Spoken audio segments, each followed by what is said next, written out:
في يوم من الأيام طلعت علينا كده مجلة بحثية أمريكية اسمها لايف ساينس.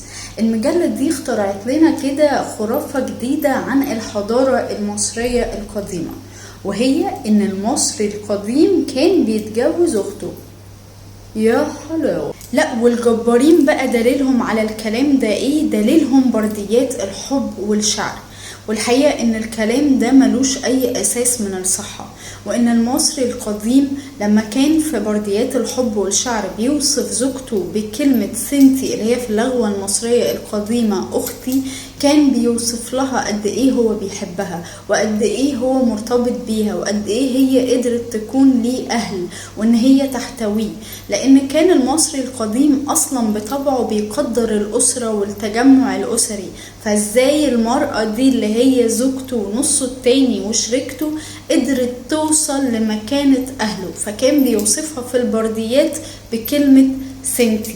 وبما اننا جبنا سيرة المرأة في الحضارة المصرية القديمة، فكمان من الخرافات اللي منتشرة قوي ان هم كانوا بيرموا سيدة مصرية في النيل علشان الفيضان.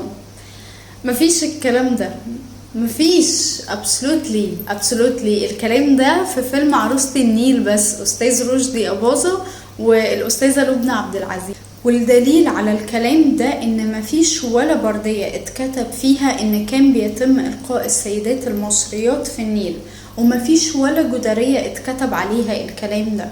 بعدين ب2 جنيه تفكير، ازاي كان في الوقت اللي بيتم فيه القاء السيدات المصريات في النيل كان فيه الدكتورة ميرات بتاح، وكان فيه الملكة نبت حماة الملك تيتي مؤسس الأسرة السادسة، اللي هي كانت أول قاضية في تاريخ البشرية، واللي كانت بتطبق القانون وفقا لقانون ماعت اللي هي كانت رمز العدالة، ونفرتاري وحتشبسوت وغيرهم كتير من السيدات والملكات المصريات.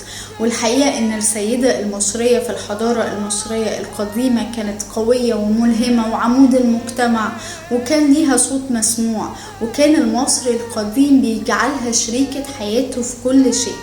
السيدة المصرية في الحضارة المصرية القديمة إلى الآن مقامها محفوظ.